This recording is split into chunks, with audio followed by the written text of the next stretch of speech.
ওয়ালাইকুম গাইস, আজকে শুরু করছি পদ্মজা সিজন 1 পার্ট 15। অসুস্থ হলে খুব কথা বলে পূর্ণা, মুখ বন্ধই রাখতে পারে না। অনেক বছর আগের ঘটনা বা কয়েক বছর পর কী হবে তা নিয়ে অনবরত কথা বলতে থাকি। গাহীন অন্ধকার, আজ বোধ হয় অমাবস্যা। হেমলতা কালো চাঁদের আবরণে ঘাপটি মেরে বারান্দায় বসে আছে, হাতের কাছে ছুরি লাঠি।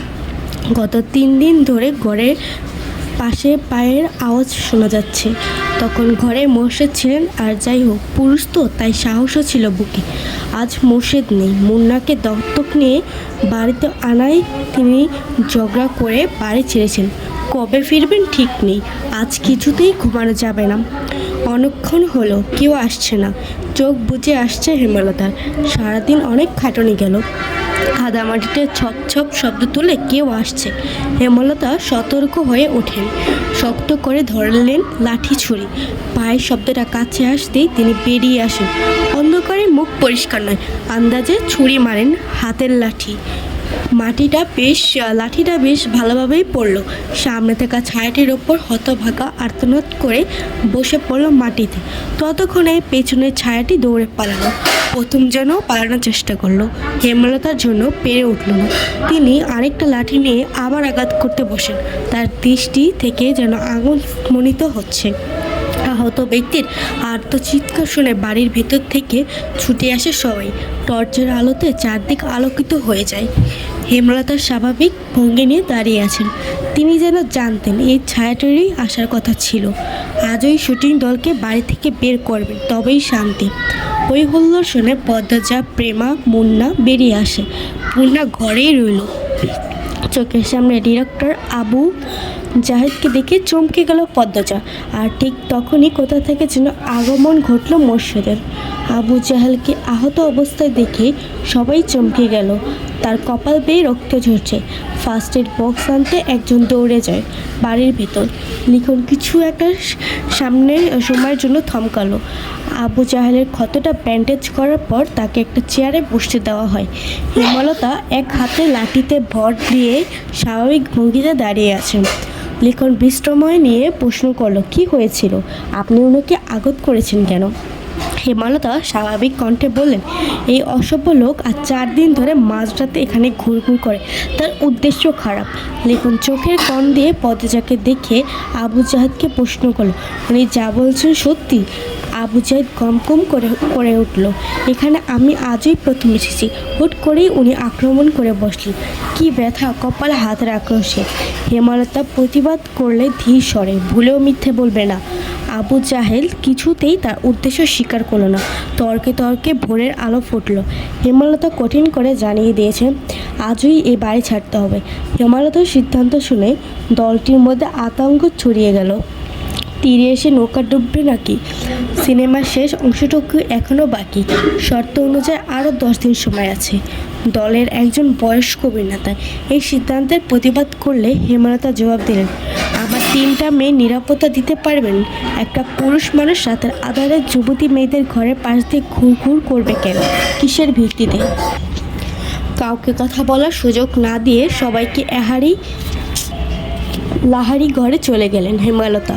এদের সঙ্গে তর্ক করে শুধু সময়ই নষ্ট। আবু জাহেদের ধূর্ত চাহনি তার নিজের নজরে এসেছে বারবার।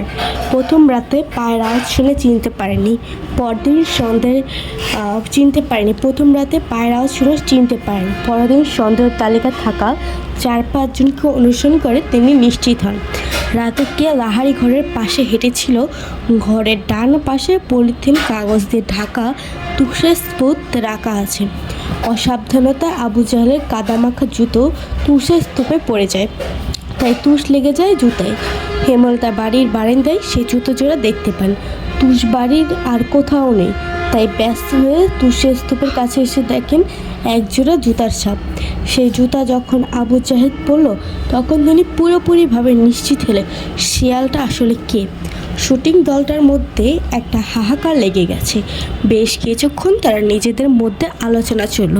হেমলতাকে কিছু বলে লাভ নেই, তা প্রত্যেককে বুঝে গেছে। তাই সবাই মোর্শেদকে ধরল। বিনিময়ে তারা আরও টাকা দিতে রাজি আছে। হেমলতার ধমকের ভারে তখন চুপ হয়ে গেল। টাকার কথা শুনে মোর্শেদের চোখ দুটো জ্বলজ্বল করে ওঠে। ঘরে এসে হেমলতার সাথে ঝগড়া লাগিয়ে দেন।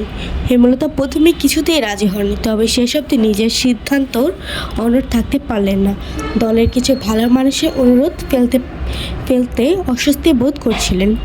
10 দিনের বদলে 5 দিনের সময় দিলেন। যতক্ষণ এরা বাড়ি না ছাড়বে তিনি শান্তি পাবেন না। তবে একটা স্বস্তি নিঃশ্বাসও ফেললেন। ভাগ্যিস কোনো ঘটনা ঘটার আগেই ব্যাপারটা সামলানো গেছে। বেশ গরম পড়েছে আজ। পদ্মজা মাটিতে বসে মনোযোগ দিয়ে মুন্নাকে শেখাচ্ছে কাকে কি বলতে হবে। আমায় রাখবি বড় আপা, পূর্ণাকে ছোট আপা, আর প্রেমা তো তোর সমান, তাই প্রেমা রাখবি। দুজন মিলেমিশে থাকবি, বুঝেছিস? বুঝছি। আম্মাকে তুই আম্মা রাখবি। আমাদের আম্মা আব্বা এখন থেকে তোরও আম্মা আব্বা, বুঝেছিস? মুন্না বিজ্ঞ স্বরে বলল, বুঝেছি। হেমলতা রান্না রেখে উঠে আসেন। মুন্নাকে বলল, শুদ্ধ ভাষায় কথা বলবি, তোর পদ্মা আপা যেভাবে বলে। মুন্নার সরল স্বীকারোক্তি, কই আমনে। পদ্মজা বলল, কই আমনে না, বল আচ্ছা বলবো। মুন্না বাধ্য ছেলের মতো বলল, আচ্ছা বলবো। হেমলতা হেসে চলে যান। মুন্নার রুম থেকে মুন্নাকে ডাকলো, মুন্না রে। শুধু আপা। পদ্মজা মুন্নার গালে আলতো করে থাপ্পড় দিয়ে বলল, বল জি ছোট আপা। মুন্না পদ্মজার মতো করেই বলল, জি ছোট আপা। পদ্মজা হাসলো। পূর্ণা বলল, তোর নাম পাল্টাতে হবে। আমি তোর নতুন নাম রেখেছি। ক্যারে নাম পাল্টাইতাম ক্যারে? পদ্মজা কিছু বলার আগে মুন্না প্রশ্ন করলো, আচ্ছা এই কথাটা কেমনে কইতাম? পদ্মজা হেসে কপাল চাপড়ে, এই ছেলে তো আঞ্চলিক ভাষায় বোধ হয়ে আছে। পূর্ণা বলল, তুই এখন আমাদের ভাই, আমাদের নামের সঙ্গে মিলে তোর নাম রাখা উচিত না? মুন্না দাঁত কেলে বলল, এজন্য তোর নাম পাল্টাতে হবে। আজ থেকে তোর নাম প্রান্ত মোড়ল। সবাইকে বলবি এটা, মনে থাকবি তো? মনে রাখম। বল, আচ্ছা মনে রাখবো। দুপুর গড়াতেই হাজেরা এলো। সঙ্গে নিয়ে এসেছে বানোয়াট গল্প আর বিলাপ। ঈশার ইঙ্গিতে সে লাউ চাইছে। মোর্শেদ গতকাল সব লাউ বাজারে তুলেছেন, গাছ আর একটা ছিল। এদিকে ঘরে চিংড়ি মাছ আছে। প্রান্ত লাউ দিয়ে চিংড়ি খাওয়ার ইচ্ছা প্রকাশ করেছে বলে হেমলতা ছেলের ইচ্ছে পূরণ করতে হাসি মুখে শেষ লাউটা ছিঁড়ে এনে ঘরে রেখেছেন। এখন আবার হাজেরাও লাউ চাইছে। কেউ কিছু চাইলে হাতে থাকা সত্ত্বেও হেমলতা ফিরিয়ে দেননি, আজও দিলেন না। তিনি হাসি মুখে লাউ দিয়ে দিলেন। হাজরা সন্তুষ্টি প্রকাশ করে চলে গেলেন। পদ্মজা মায়ের দিকে অসহায় চোখে তাকালো। প্রান্ত এই বাড়িতে এসে প্রথম যা চাইলো তাই পেল না। মা মনের ওপর নেতিবাচক প্রভাব পড়বে না তো? হেমলতা পদ্মজার দৃষ্টি বুঝেও কিছু বললেন না। প্রান্তকে ডেকে কোলে বসালেন। ছেলেটাকে দেখতে বেশ লাগছে। দুপুরে তিনি গোসল করিয়েছিলেন। মনে হচ্ছিল কোনো ময়লার স্তূপ থেকে পরিষ্কার করা হয়েছে। জন্মদাতার মৃত্যু প্রান্তের ওপর বিন্দুমাত্র